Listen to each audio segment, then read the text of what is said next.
Want to hear our top tips for mental health self-care? Okay, here goes. Now, we're not going to try and reinvent the wheel here. There's a lot of material out there on how to best look after our mental health. The main focus of these tips won't be to just list the usual suspects like healthy eating, exercise and getting enough sleep. We want to be a little more creative. These top self-care tips are designed to get you thinking.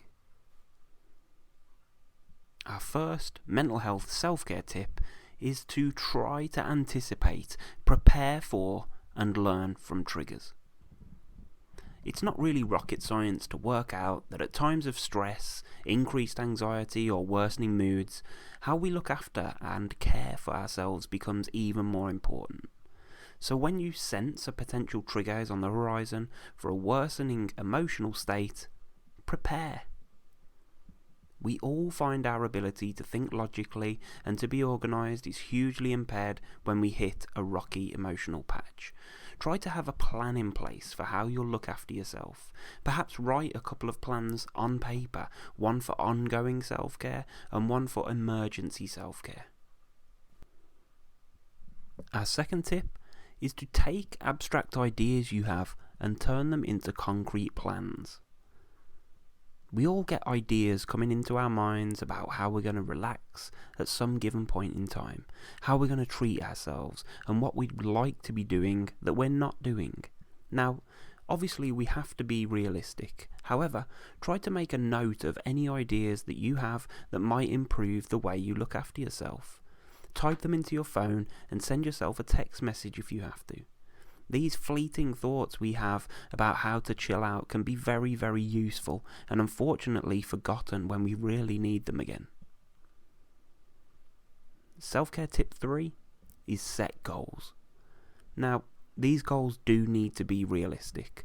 We're all for being ambitious and pushing yourself, but if you end up setting goals for self-care that are realistically not going to happen, there is a risk of being demoralised for some, not all. Small steps in the right direction is what we're looking for. Tip number 4, what's worked in the past?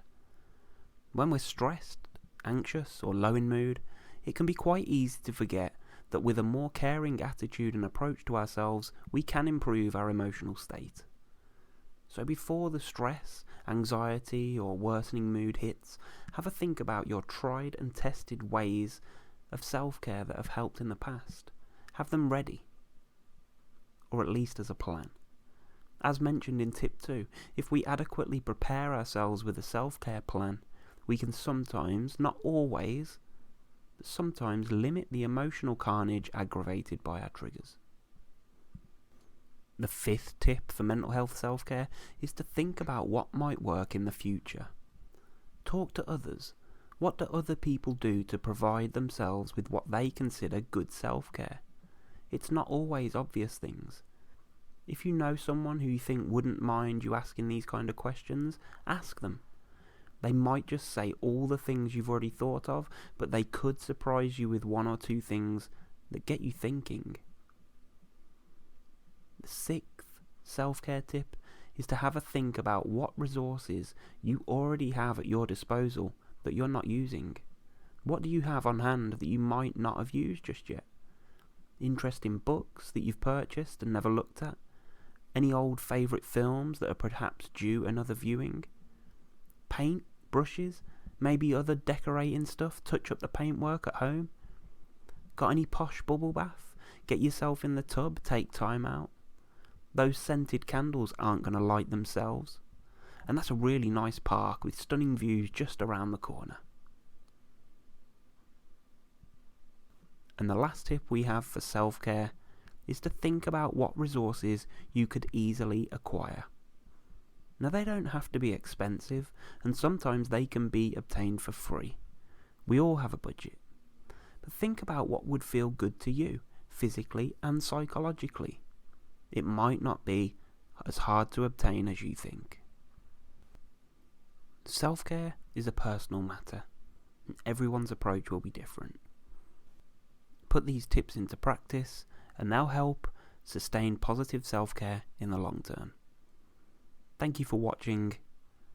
we hope we've given you something to think about with these self-care tips. If you'd like to stay updated with more information on anxiety and mental health videos, hit the subscribe button and stay tuned.